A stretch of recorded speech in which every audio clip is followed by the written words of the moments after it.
Nous ouvrons le débat de ce 19h avec nos invités ce soir sur les annonces du Premier ministre qui présentait ce matin son pacte pour la compétitivité.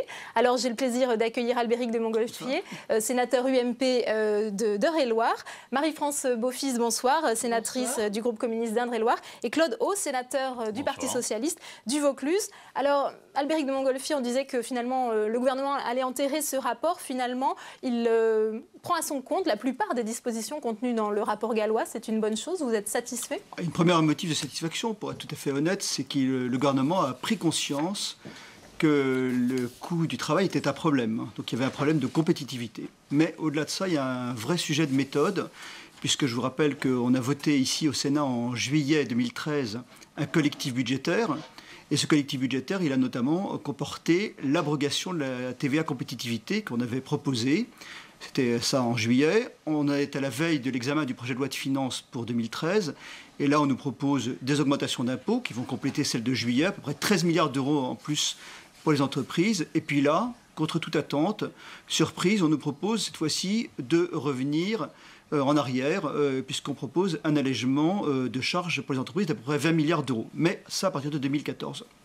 Donc, sur la méthode... Effectivement, un problème de méthode qui va nécessiter un nouveau collectif budgétaire. Philippe Marigny a dit que la loi de programmation budgétaire était obsolète avant même d'être votée. On la vote demain, enfin l'examine demain, et c'est assez bizarre. On supprime la TVA qui avait été proposée par le précédent gouvernement en juillet, on augmente les impôts maintenant, et puis on nous dit qu'on reviendra dessus par une augmentation de charges qui s'appliquera à partir de 2014. Donc j'ai un peu de mal à comprendre sur le plan de la méthode ce volte-face. En tout cas, je note avec satisfaction la conversion du gouvernement au problème de la compétitivité. Marie-France Beaufils, donc effectivement, le gouvernement reconnaît qu'il y a un problème du coût du travail en France. Vous continuez à dire que ce n'est pas le véritable problème au sein des communistes? Moi, je continue à considérer que c'est pas ça le premier problème. Si on regarde le coût... du travail en France, on sait que par exemple dans un secteur qui est le secteur le plus important en termes d'emploi, qui est le secteur industriel, qui est fortement aujourd'hui en difficulté, le coût horaire est presque équivalent en France et en Allemagne, à 40 centimes près l'heure de travail. Donc on voit bien que c'est pas la question qui est posée. Et quand vous écoutez les salariés de chez Peugeot et qui vous expliquent pour quelles raisons aujourd'hui, la voiture française a plus de mal à se vendre que la voiture allemande. C'est pas une question de coût, puisque bien souvent la voiture française est moins chère. C'est bien une question de produit et de la façon dont ce produit est perçu. Est-ce que vous estimez que c'est un cadeau qu'on fait aux entreprises aujourd'hui? Le problème, c'est d'avoir un bon diagnostic de la situation. En 30 ans, ce qui a été le plus fort en termes de richesse produite n'a pas été vers le monde salarié, mais a été vers le monde de la rémunération de l'actionnariat. C'est là où on a une progression qui a été multipliée par 5, quand les salaires, la part salaire a été en progression d'un peu plus de multipliée par 3. Et par contre, si vous regardez l'autre aspect qui est l'investissement pour justement dynamiser, redonner de la qualité à l'outil de travail, la part consacrée à l'investissement est inférieure proportionnellement à ce qu'est cette évolution de la rémunération des actionnaires. Donc vous voyez, dans l'outil économique, il nous semble que c'est là-dessus qu'il faut d'abord travailler. Et un autre argument qui était apporté... Claude Haut, est-ce que le diagnostic du gouvernement n'est pas bon, selon vous? Bon, je trouve que le diagnostic est très bon. D'ailleurs, je voudrais simplement rappeler que certains de nos collègues doutaient que le rapport gallois puisse être utilisé. Il était déjà à la poubelle avant d'être même amené sur le bureau du Premier ministre. Donc aujourd'hui, on voit bien que le gouvernement a pris en compte la presque totalité de ce rapport. Et donc, je pense que l'analyse est bonne. D'abord, l'analyse a été faite par un professionnel. On ne peut pas mettre en doute les qualités de Gallois sur le sujet. Et donc, je pense qu'aujourd'hui, le gouvernement va dans la bonne direction et que l'ensemble des mesures qui ont été arrêtées vont tout à fait dans le bon sens. Alors, On peut revenir aussi sur comment, Claude, comment obtenir de la part des entreprises une garantie qu'elles vont bien réinvestir l'argent dont elles vont bénéficier. Et pas le distribuer alors. Voilà, parce que le gouvernement ne retient pas l'option défendue par Arnaud Montebourg du donnant-donnant, donc de la conditionnalité de l'aide versée aux entreprises. Comment faire alors ? Je pense que déjà, dans les entreprises, il y aura des réformes qui vont se passer. Je crois qu'actuellement, il y a des discussions qui sont menées dans ce domaine-là. Ensuite, il y a des comités d'entreprise, il y a des syndicats dans les entreprises, et donc c'est à ce niveau-là, ce contre-pouvoir-là doit s'exercer au niveau de l'entreprise, et donc je pense qu'il doit permettre de vérifier, mais il y aura aussi un comité de suivi qui sera mis en place. Et donc tout ça devrait permettre de vérifier que l'argent qui bénéficiera aux entreprises sera réutilisé, non pas pour distribuer aux actionnaires, mais pour être mis dans la création, l'innovation, la recherche, etc. Et donc je crois que c'est un bon principe.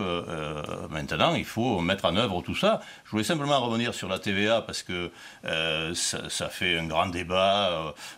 La TVA qui est proposée là n'a rien à voir avec la TVA sociale. Sa campagne qu'il n'y toucherait pas. Il renie quelque part ses engagements. Mais il faut voir quand même que c'est une TVA qui est très ciblée. D'abord, c'est assez exceptionnel, il y a un taux qui diminue. C'est celui qui concerne, je crois, la majorité de nos concitoyens, c'est-à-dire l'alimentation et l'énergie. C'est déjà, me semble-t-il, un point fort. Ensuite, la TVA, je dirais, habituelle et normale sur l'ensemble, ça passe de 19,6 à 20, 0,4. C'est pas un 6, celle que c'était prévu, la TVA sociale. Or, ce qui pouvait être imaginé comme une recette par la TVA sociale était de 10 milliards et demi d'euros. Aujourd'hui, on est sur même pas 4 milliards au niveau de la TVA normale. Et les deux autres taux de TVA, la restauration, moi je voudrais qu'on élimine ce problème-là, non pas que je comprends. C'est une véritable gifle pour la profession, ça a été perçu comme tel aujourd'hui. Non, c'est pas du tout ça. Aujourd'hui, les restaurateurs vont également bénéficier du crédit d'impôt. Et quand on prend en compte cette déduction au niveau du crédit d'impôt et l'augmentation du taux de la TVA, pour eux, la situation est presque égale. Vous souhaitiez réagir peut-être, Albéric de Montgolfier, justement, cette question de la TVA? Sur la TVA, soyons clairs, sur la TVA 5,5 qui passe à 5%, il faut être sérieux, l'impact en termes de pouvoir d'achat va être assez ridicule. Si je prends un produit à 2 euros, mais un produit à 2 euros, ça veut dire que j'avais 1 centime d'euro concrètement de baisse sur le produit. Mais plus sérieusement, qu'est-ce qu'on peut reprocher au dispositif proposé par le gouvernement? Deux choses. Je crois que d'abord, c'est très compliqué. C'est une véritable usine à gaz technocratique. Le rapport Gallois proposait quelque chose d'assez simple. Il disait qu'il y a des charges sociales en France. Il n'est pas normal que ces charges soient payées par les entreprises, notamment par la famille. Et il est bien que ça soit payé notamment par le consommateur, puisque notamment ça pèsera sur les produits importés. Et c'était le système de la TVA qu'on a appelé social ou anti-délocalisation, qui était d'ailleurs prôné par le rapport Gallois. Là, on propose un système de crédit d'impôt, c'est-à-dire concrètement, les entreprises paieront en 2013 des charges et récupéreront en 2014 une partie du produit de ces charges. Donc c'est un système très compliqué à mettre en œuvre, beaucoup plus compliqué, en tous les cas, que le rapport Gallois le préconisait. Et puis il y a une deuxième chose quand même qui me paraît très critiquable, c'est tout simplement le tempo. On n'est pas dans l'urgence. Aujourd'hui, je crois que les problèmes qu'on reconnaît, c'est les difficultés qu'ont les entreprises, les difficultés à l'exportation, les difficultés d'emploi.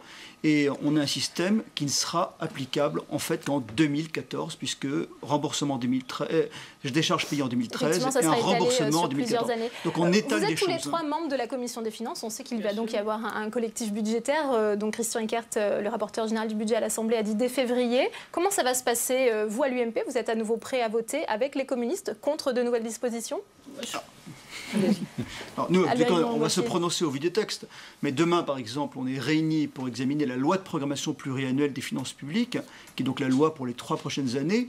Et très bizarrement, on nous demande de nous prononcer sur une loi qui est de fait mise à mal par les annonces d'aujourd'hui. Donc concrètement, on ne peut pas évidemment voter cette loi. Marie-France Beaufils, les communistes seront reçus demain à Matignon, jeudi.